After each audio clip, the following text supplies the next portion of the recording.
दोस्तों, इसके पहले वाली क्लास में हम चर्चा कर रहे थे इंडियन पॉलिटी के बारे में, जो कि हम भारतीय संविधान की चर्चा कर रहे थे। जो हम तैयारी कर रहे हैं बेटा, ध्यान रखना, SSC GD, UP constable, UPSI, ऐसे सारे क्वेश्चनों को यहाँ पर डिस्कस हम करेंगे। तो हम इसकी पहले चर्चा कर लें कि किस किस प्रकार से संविधान बने, किस किस प्रकार से ये इसका कब आया, कैसे हुआ, सब के बारे में मैं पिछली क्लास में चर्चा किया हूँ और पिछले वीडियो में मैं सारी बातों को बताया हूँ। ठीक है, तो जो भी बच्चे पिछली वीडियो नहीं देखे हैं वो जा करके देख लेना दोस्तों, बहुत बढ़िया समझाया गया है। ऐसी कोई बात नहीं है कि आपको ना समझ में आए। आज हम बात करेंगे, काफ़ी बच्चों का डिमांड था कि मूल अधिकार और राज्य के नीति निर्देशक तत्व की दोनों में कंपैरिजन बताइए सर कि दोनों में डिफरेंस क्या है। दोनों में डिफरेंस की बात करें बेटा, तो दोनों में डिफरेंस, एक कहते हैं कि ज़मीन और आसमान का डिफरेंस है, पहली बात तो हम बोल सकते हैं, लेकिन ऐसी कुछ नहीं है। हम यहाँ पर संविधान पढ़ रहे हैं, ना कि ज़मीन और आसमान का डिफरेंस कर रहे हैं। तो हम आज बात करेंगे जो कि यहाँ पर आप सबको लिखा हुआ है, राज्य के एक तरफ डीपीएसपी और एक तरफ आपका फंडामेंटल मौलिक अधिकार, एक तरफ आपका राज्य के नीति निर्देशक तत्व। तो आपको दोनों डिफरेंस यहाँ पर बताए गए हैं। देख लीजिए आप लोग एक बार, जो भी बच्चे स्क्रीनशॉट लेना चाहते हो स्क्रीनशॉट ले लें। बच्चा लोग आप लोग ले लिए होंगे, ठीक है। आइए हम शुरू करते हैं। पहले एक एक चर्चा करेंगे इन दोनों के बारे में। मैंने इन दोनों की चर्चा पिछले क्लास में कर दिया है। पिछली का तकरीबन प्लेलिस्ट आपको नीचे प्लेलिस्ट में डिस्क्रिप्शन में प्लेलिस्ट मिल जाएगी, वहाँ पर जा कर के आप इन क्लासेस को देख सकते हैं। सभी के बारे में मैं जो भी यहाँ डिफरेंस बताने जा रहा हूँ दोनों में, पिछली क्लास में मैंने चर्चा किया है। ठीक है, तो आइए देखते हैं, एक एक डिफरेंस देखेंगे और दोनों में कंपेयर करेंगे कि क्या है, क्या दोनों बताना चाहते हैं। तो देखिए बच्चा, मूल अधिकार ये आपका कहाँ से लिया गया है, पहले ही मैं बताया था, ये आपका यूनाइटेड स्टेट ऑफ अमेरिका से, यूएसए से लाया गया है भारत में। लेकिन जो आपका ये राज्य के नीति निर्देशक तत्व हैं, इसका आपको आयरलैंड से लिया गया है, क्योंकि आयरलैंड वालों ने कहाँ से लिया है, स्पेन से लिया है। ठीक है, पहला डिफरेंस तो आपका ये हो गया।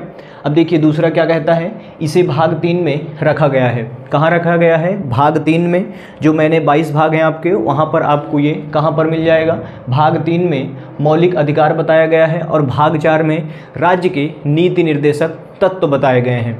बेटा अगर कुछ बच्चों का डाउट हो कि सर मूल अधिकार आखिर किस प्रकार से हम जान सकते हैं, तो बेटा देखिए, जो मूल अधिकार जो हमको प्राप्त हैं, जहाँ से हम डायरेक्ट न्याय जा सकते हैं, डायरेक्ट सुप्रीम कोर्ट हायर कर सकते हैं, डायरेक्ट सुप्रीम कोर्ट पहुँच सकते हैं, जो कि हमको पूरा मौलिक अधिकार है, पूर्ण रूप से हमको राइट्स है कि हम डायरेक्ट इसके तहत हम कहाँ पहुँच सकते हैं, सुप्रीम कोर्ट इसके तहत हम जा सकते हैं अगर इसके विरुद्ध में कोई भी चीज़ें होती है। पढ़ लेना, पिछली क्लास में हमने चर्चा किया है कि आपको आर्टिकल से सब कुछ बताया है, देख लेना, आपको समझ में आ जाएगा। और जो आपका ये राज्य के नीति निर्देशक तत्व हैं, ये बेटा आपको सरकार बनाती है। सरकार जो कहेगी, सरकार काफ़ी लोगों को, जैसे आपको विधवा पेंशन, किसी को भी विकलांग पेंशन, साइकिल जो देती है विकलांग, तो ये जो मतलब सरकार जो देती है, उसके लिए ये आपके राज्य के नीति निर्देशक तत्व हैं। लेकिन यहाँ पर आप कहाँ सरकार न्याय में नहीं जा सकते हैं। अगर आपको विधवा पेंशन नहीं मिल रही है या तो विकलांग पेंशन नहीं मिल रही है बेटा, तो इससे आप न्याय में नहीं जा सकते हैं, जो कि ये न्याय में बाहस योग्य नहीं है, क्योंकि आपका मूल अधिकार जो है ये आपका न्याय में वाद योग्य है। मतलब आप इसके विपरीत में, आप इसके पक्ष में क्या कर सकते हैं, वाद विवाद कर सकते हैं। देखिए अभी एक एक चर्चा हम कर रहे हैं। तीसरा आपका क्या है, यह नैसर्गिक अधिकार होता है। नैसर्गिक की बात करूं तो बेटा ये ध्यान रखना कि मूल अधिकार जो होता है ये आपको नैसर्गिक तुरंत मिल जाता है, क्योंकि जन्म के तुरंत बाद ही आपको ये नैसर्गिक अधिकार मिल जाता है, क्योंकि आप जन्म हुआ, आपको वो अधिकार हो गया, फंडामेंटल राइट्स हो जाता है, वो है आपका मौलिक अधिकार। आपको ये चीज़ बताता है, जिसको हम नैसर्गिक अधिकार कहते हैं।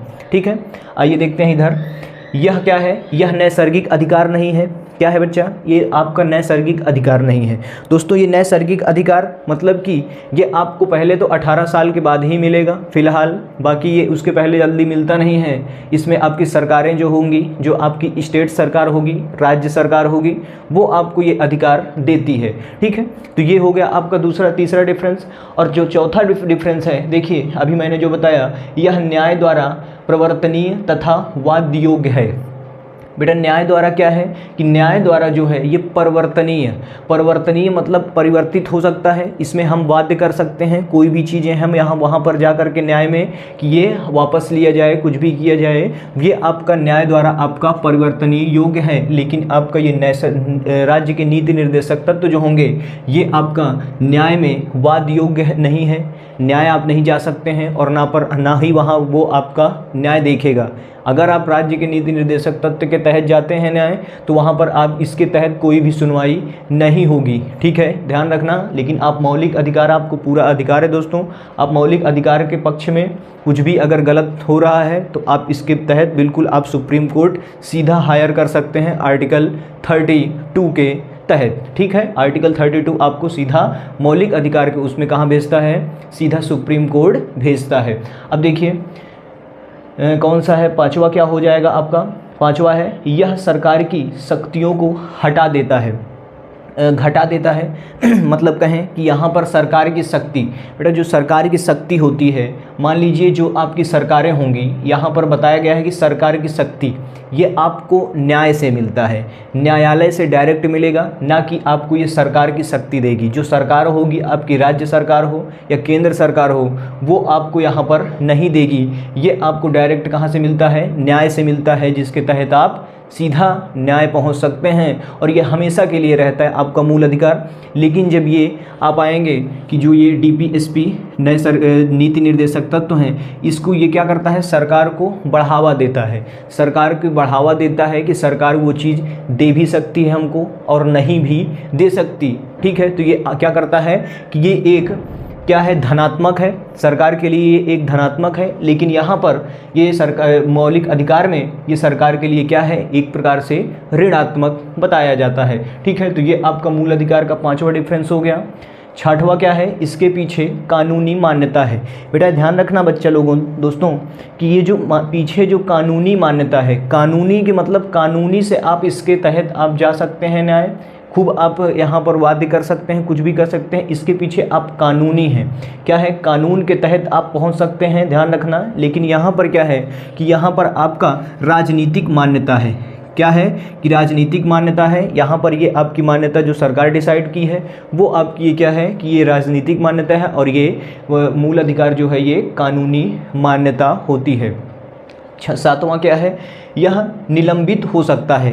ध्यान रखना 21, 20 और 21 को आप लेंगे, यह निलंबित हो सकता है। मूल अधिकार आपका निलंबित तब होगा, वहाँ पर आपको देखेंगे 20, 21 को छोड़ करके बाकी आपके मूल अधिकार को निलंबित किया जा सकता है, ठीक है। ध्यान रखना 20, 21 की बात कर रहा है, आर्टिकल 20 और 21, ठीक है।